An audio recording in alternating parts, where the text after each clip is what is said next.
Hey guys, we got about 2 minutes. The show's going to be on this lower level out here at the next step house. Tony, Let's get together here. Tony, help me measure. Just a couple minutes. Here. A couple minutes. Go with top of Hey, here. you guys, what are you guys doing? I know what they're doing. They're measuring the pool table to see how big this room needs to be. And for about 8 good feet reason. long. I remember when we literally built a room in the basement for some folks, and the room was too small for the pool table. Remember what happened? They didn't tell us they were putting They a didn't. pool table down there, so they had to shoot pool with 3-foot cues. Yeah, I remember that. Boy. Is it, the floor's wet in my this socks are basement. getting wet. What is going Hey, We got sump your pump text failure, guys. message. I got a text from the pit boss, the sump pump. We got sump pump failure. I I got that one too. I have one It's too. wet down Guys, here. I've got some good news and bad news. The good news is that my phone is now fully charged. The bad news is that I unplugged the sump pump to charge it. No. Go get it plugged in. I'll get it plugged in. This is a basement. I've got one shop vac coming. Oh, Problems. Izzy. Problems. These are new shoes too. Call 911.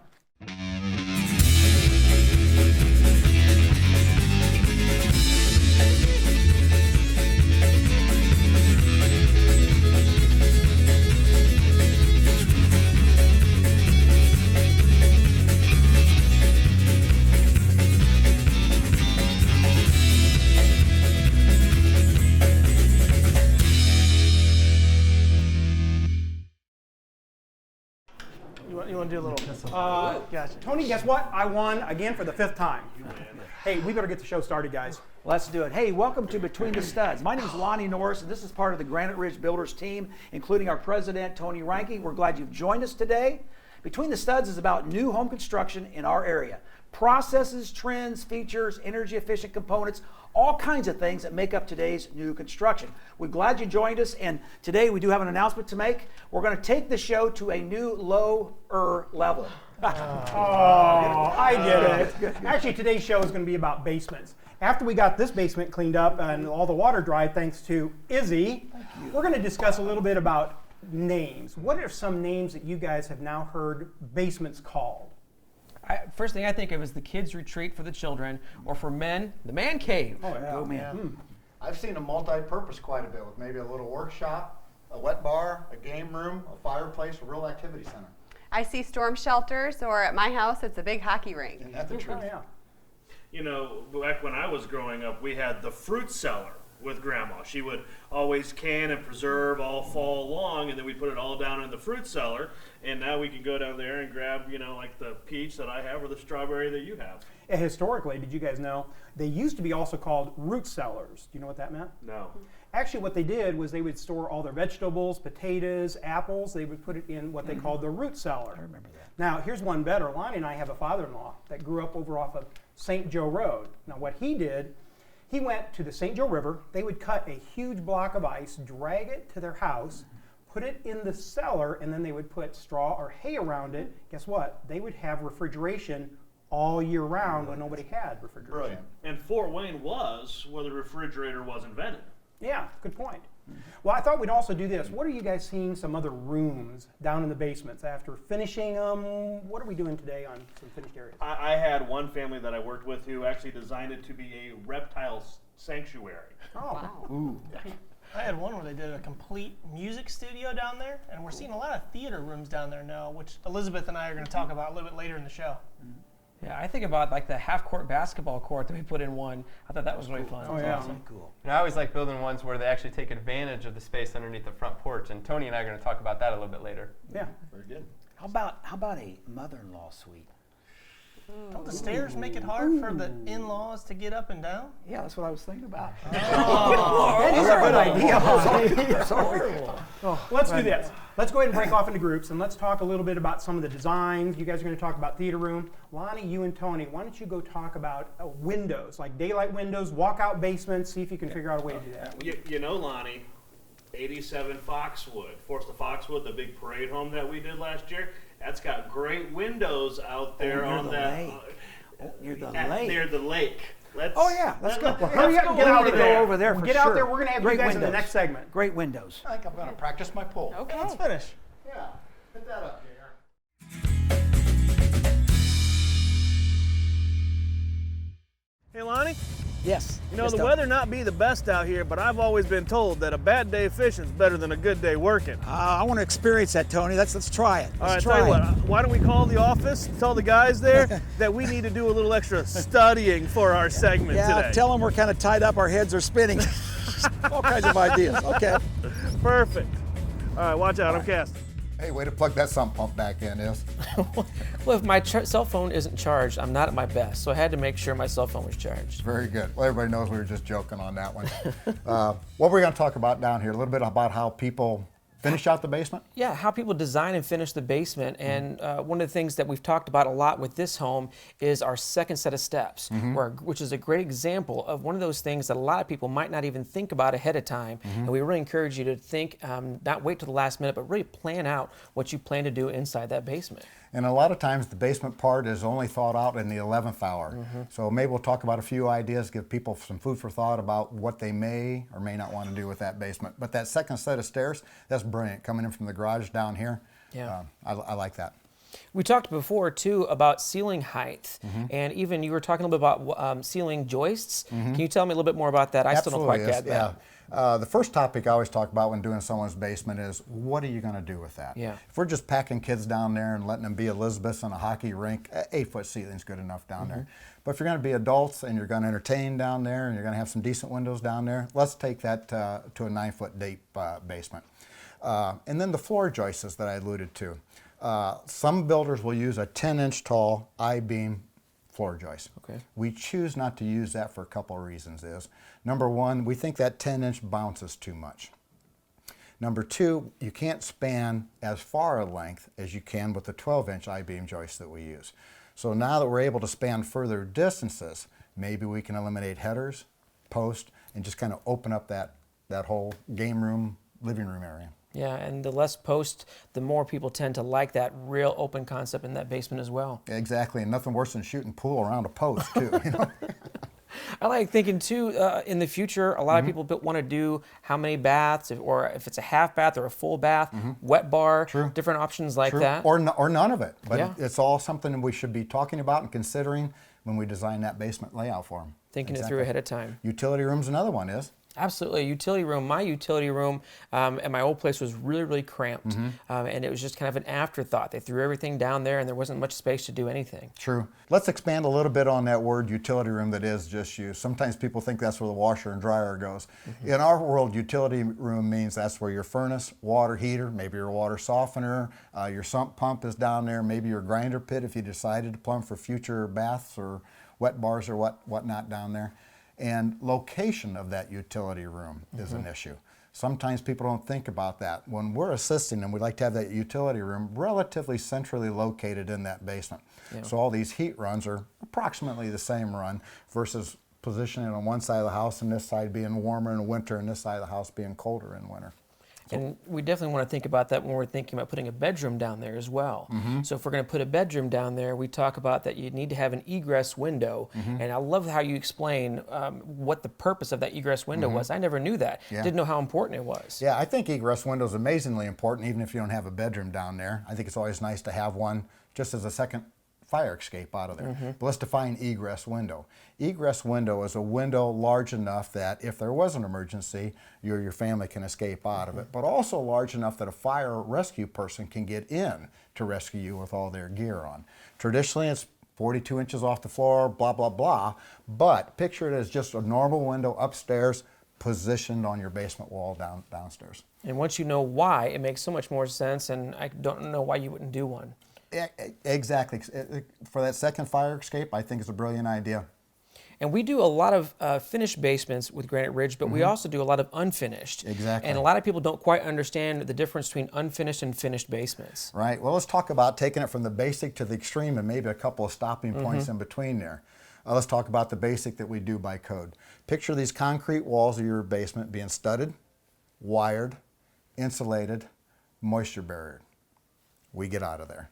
Now it's good for somebody someday to put a little drywall up, finish it off, whatever their dreams are, or just leave it as a hockey rink. Yeah, and I like one of the things that we do as well, that we don't just wire it per code. I guess in the code for basement, if we're wiring, it's only one outlet per large cavity, but we do it just like we do for the upstairs finished area. So you've got Exactly. plenty of outlets there to take care of whatever you might do in the future. Exactly. So when it's finished off, you're plugging in just like you were plugging in upstairs in your living room. Yep. Another fun stopping point on that. Once again, we don't have to take it all the way to finished. One fun stopping point is we could drywall that basement. We could tape it, mud it, sand it, Spanish lace that ceiling, take that dirt with us when we go out. So now when the homeowner moves in there, they can put a little sweat equity in their own home. A little paint, a little trim, carpet it someday, etc. Have a nice finished area. Yep. And then we also have talked about that the best or the cheapest square footage is actually in the basement as well. Absolutely. That hole's already there. It's already studded. If you wanted to finish it out, it will be the least expensive square foot of that home. It's a great investment. You and I have talked before too about one of the reasons that people decide where to put their door on their stairway, if any at all, If any at all, exactly. has to do with this finishing process. Finishing it or unfinishing it. So let's talk about that. If that was an unfinished basement, many times I recommend that we put the door at the top of the stairs because those stairs are unfinished too. We stop that dirt from traveling up. Sometimes if it's just a drywalled basement or even finished, they may choose to put the door at the bottom of the stairs to keep the noise from coming up, or may choose just to not use that door at all. So door location is a topic that needs to be talked about. Well, I think if people have listened in today and really have started to think about what they want to do with the basement, there's a lot of design ideas that are available there, a lot of things to take your time to think through. Don't wait till the last minute as you're planning your house, but try to think of how you're going to use your spaces and make sure you plan to use them wisely. Yeah. Just share with us your thoughts. What are you thinking about doing down there? We're helping that design, location, room size, etc. We'll help you out. Great. Thanks, Iz. Thanks Good a lot, job. Phil. Hey, I like the shirt, man. Hey, that's very nice. Yeah, look at that. Yeah. Makes our eyes pop, doesn't it? Thanks, Iz.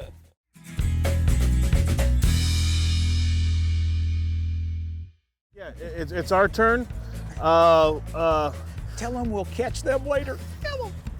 You know what? Sorry, Dare. We're gonna have to pass on that right now. We're still doing our research. Busy. All right, thank you. We got another 20 minutes. Elizabeth, I don't think Lonnie and Tony are quite ready yet, Okay, so that figures. yeah, knowing those two, let's just go ahead and do our segment right now. Sure. I think today you're going to talk to us about purposing a basement and how we can use that space. Exactly. The basement or the lower level is a blank slate. So most basements range anywhere from a partial that might be 700 square feet on up to 2,000 or 2,500. So it's a large space to think about what you want to do down there. So I've got one right now that's unfinished, and I know my wife and I are really looking for some ideas. Can you kind of give us some general things that we might be able to do with that space? Sure. Well, look at your lifestyle. I know that you both like to entertain. So we're here in our theater room, which really has evolved over the years. We used to think of a theater room with the stadium seating, but that's kind of gone away because people just aren't using those. Yeah, this one looks completely different. Can you tell me a little bit about what we did here in this Next Step theater room? Well, this one, we did 1,500 fiber optic lights in the ceiling. So it's really unique and a big talking point. Also, it's really open to the rest of the lower level. So we have a wine grotto, which is very popular, that's open to this room. So you could stand out there and talk while there's something going on in here, and you're still all a part of the conversation.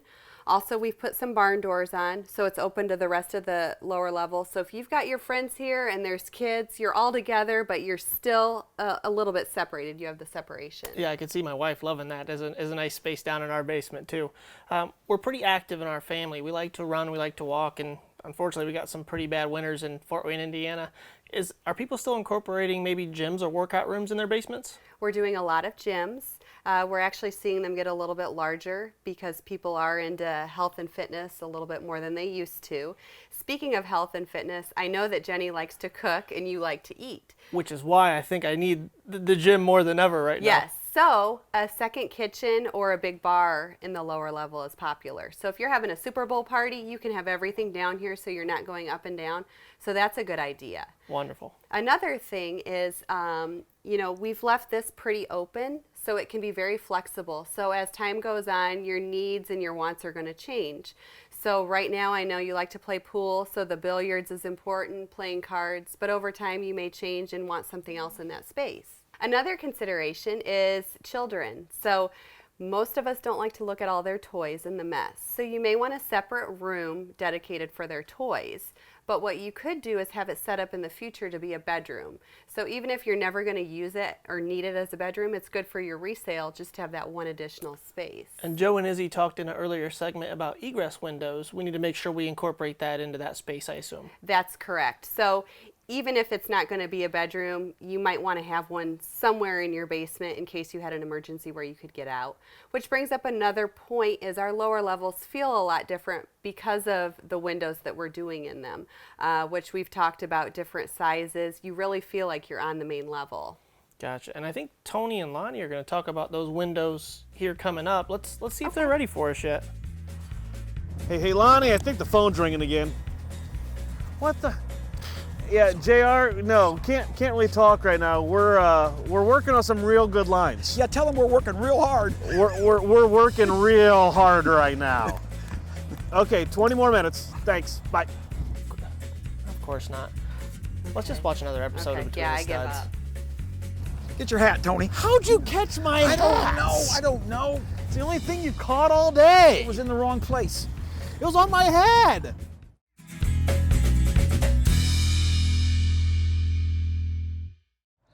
Hey, Lonnie, we got to figure out a way to worm out of this. We do. You know, they're thinking about lower levels. We're thinking about lowering our bobbers. Better fish. Let's do it. Let's do it. Yeah, we'll do ours. All right. They're still not ready, so we have to do our segment. Okay, well, we're talking about lower levels, so why are we sitting on the front porch? You know, that's a good thing. What we need to do is probably go back to the basics. So, Luke, tell me this. What does it take from a piece of ground to get a basement dug and put in? Well, yeah, one of the first things we look at is water management with any basement is a big issue. So we want to make sure that we get the elevation set just right for the start of the house. Then we can dig the basement. And when we dig the basement, we actually have to dig 3 foot further out on every perimeter wall. We call that the overcut. And it costs about $1,500 to $2,000 just to dig the basement. Okay, and then obviously we put the walls up. Now, how do you keep the water from going into a basement with a concrete wall? Give our audience a little explanation on how we do that. Yeah, good question. So when we dig the basement wall, obviously we're disturbing the ground. So it's no longer virgin soil. So any rain that comes off the roof or any rain that hits that 3 foot overcut is going to have the tendency to run right down to the footer. So what we do is we put a 4-inch perimeter tile around the perimeter of the basement. Then on top of that, we put 3 foot of stone, which kind of acts as like a filter bed so that dirt doesn't clog that 4-inch tile up. Okay, so what you're saying is basically that water would then almost in the stone be sucked down into the perimeter tile, taking it away so your house won't float and or potentially move as much. Correct. And it hits that 4-inch tile, then it goes to the sump pump, and then we pump it out away from the house. Okay, good explanation. Now obviously we're sitting here on the front porch, and you've done some things in the last several years that I think is just unique and very special. You've actually taken some of our really large porches, like we're on one now, and tell me what you did underneath this basement in order to make it special. Yeah, one of the hottest trends that we're doing right now is whenever we do a front porch. Okay. So like this front porch I mentioned, we have the 3 foot overcut. Yeah. Well, to keep that porch from moving, I have to fill that all the way up with stone. So I have about 9 foot of stone underneath this porch right here. And that could cost upwards of $1,000 or $1,500. Yeah, absolutely. And then, you know, on a porch like this where we got a roof over the top, we have a footer around the edge. Okay. And that footer goes 36 inches. So what we've been doing, some people are taking advantage of this, is that footer we actually extend another 5 foot and it becomes a wall. Then we can get rid of the stone and the dirt in this area, and then we can access it through the basement, and this becomes an extension of the house. So you're actually talking about putting a room underneath the porch, utilizing it for something. Yeah. So what have you been utilizing it for? Well, it varies greatly. We did one house where somebody actually made it their wine cellar. Oh, Yeah, cool. We did another house where they actually made it their gun safe. He put a jib door on it, just like the one we have here in the Next Step house. Sure, hidden door. Yep, he put his guns in there and nobody ever knew they were there. Another idea that you can do is for a couple $1,000s more, you can actually buy what looks exactly like a bank safe door. And then Oh. we actually pour it in with the concrete, making it a very, very secure room. So you could potentially have a 5 or 6 foot wide room going maybe 30 or 40 feet in some cases, and that could be storing your valuables, Yeah. a different room that nobody knows about, Yeah. or even a room that is an extension of your basement. Yeah. Or Elizabeth mentioned earlier, a storm shelter. You could use it for that as well. Awesome. So these are kind of some fun ideas. You can always call Granite Ridge anytime you'd like to, and we can help you design some of these ideas. Now before we go, I'm going to go over here and let's talk a little bit about height of our houses, and especially when you have a basement. So why do we have a lip here? Yeah, so whenever we do a basement, and generally speaking, if you drive by the street, you see this step on a house, you know that there's probably a basement in that house. Well, that's good advice for our people. So if you're driving down and you see a lip, chances are there is a basement in that particular home. Correct. Now, Tony, earlier I heard you talking about having a basement without a basement and something to do with Florida. Yeah, you know what's funny is we built homes out in Florida and we also built in Texas. And some people down in Florida will call it a Florida basement. I bet you don't know what they do with that. I have no idea. Technically, they normally can't put a basement in, so they would like storage ability and things like that. So it's kind of like what we would call our mudroom, laundry room, or storage area. So that's really what they mean by Florida basement. Okay. Now you mentioned Texas too. How do they do their basements there? It's interesting. They actually have what they call Texas basements. Their soil down in Texas shifts a lot, so they really don't put many basements in because it can crack the slabs. So what they do when they call it a Texas basement, they'll normally put their theater room or maybe a rec room up above a house on a ranch level. Okay, well, we've done that in a few of our villas. Actually, we're doing a lot of villas now, and then what they're doing is putting their theater room or maybe some kind of extra room up above, and it's not really that expensive. Yeah. Well, I don't know if I understand the whole basement without a basement, but I believe But just you. trust me, it's a basement without a basement. Okay. You know, Lonnie, we really do need to think about doing this segment. Okay, but by the way, what's a guy with a blue hat mean? Guy with the blue hat, do you have your fishing license? No, I don't have a license. That means we have to go do the segment now. Okay. Whew. Well, Tony, since we're here in the backyard, let's make the best of a bad day fishing and talk about these windows in the lower levels. And this is a great place to do it. This is a wonderful place to do it. This home was actually in the Parade of Homes in the last year and won best lower level out of all the different homes that were here. Lot 87 Foxwood. You're right, Forest Tony. of Foxwood, it is gorgeous. And we did something a little unique here for these windows. We actually did a natural wing wall. We did, and here's a great example of it here where we use stone and landscape pieces and rock and sod and so on to give ourselves a natural wing wall versus just a sterile concrete wall. Much more inviting when you walk down. Much more when inviting. you walk down those stairs. Now, also, They're pretty. these are not your stereotypical They're not. windows at all for basement. This particular lot has pretty severe slope, but it wasn't quite enough to do a walkout. We needed maybe 1.5, 2 feet more, but we were able to get in these large 4-foot windows in the lower level. Lets in lots of light that way. We call these daylight windows. They come in 2-foot, 3-foot, 4-foot sizes, maybe 5-foot possibly, but they let in a lot of light. You're down in the lower level, you feel like you're inside of just on the first level of a home. So really, when we're talking about windows in a basement, options are truly endless. They really are. We're starting, with maybe a small 1-by-2 foot that a lot of times we can put above the grade, and they let in some light and give you some ventilation. $400 or $500, you can put a window like that in, and then we move to daylight windows. This is an example of the daylight. Now there is another example of a window that's more of an awning style that pops up. Right. That's 1 foot by 5 foot. So if you don't finish your basement right away and you don't want to move all your drywall through the house, Right. you can just pop up that window, put the drywall straight through there to your buddies, and you don't have any of that drywall dust going through your main level that you already finished out. You're exactly right. And those range anywhere from $600 or $700, maybe $800 to put a nice window in. Again, to give you some light and also some ventilation and meet that drywall need, the finished basement need in the future. Now the one thing those won't do though, Joe talked about in an earlier segment about the egress windows, the ones for the fire safety. Right, and a lot of people say, well, that's a big window, but it's not within 42 inches of the floor. Remember, we got to be within 42 inches of the floor to be technically an egress window, and you need egress windows anytime you put a bedroom on that lower level. Now, if you're doing an egress window, a lot of people, when I talk to them about the windows, they hear, $1,200, $1,400 for an egress window, and they really don't understand everything that goes into that egress window. Yes, Tony, you're right. Oftentimes, with respect to an egress window or even a daylight window,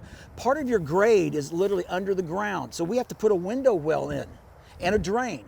So part of the cost. A drain? A drain, yes, because as water comes into that window well, we got to get rid of that water. So we're going to take it down to the footer tile. It goes to the sump pump, and then it's pumped away. Very important that those drains be put in on those windows. Now, can you have to worry about leaves and things like that getting into that as well. And I mean, we're in spring right now. Is this a good time to start actually going down and making sure that those aren't clogged? That's a good maintenance tip, because leaves and of course snow and debris will get in those drains, and then we could have a backup. You don't want that in your lower level, because we're finishing those in incredible ways these days. You know, windows are such a major part of actually finishing out your lower level to make it feel like a true family room or billiard room or anything along those lines.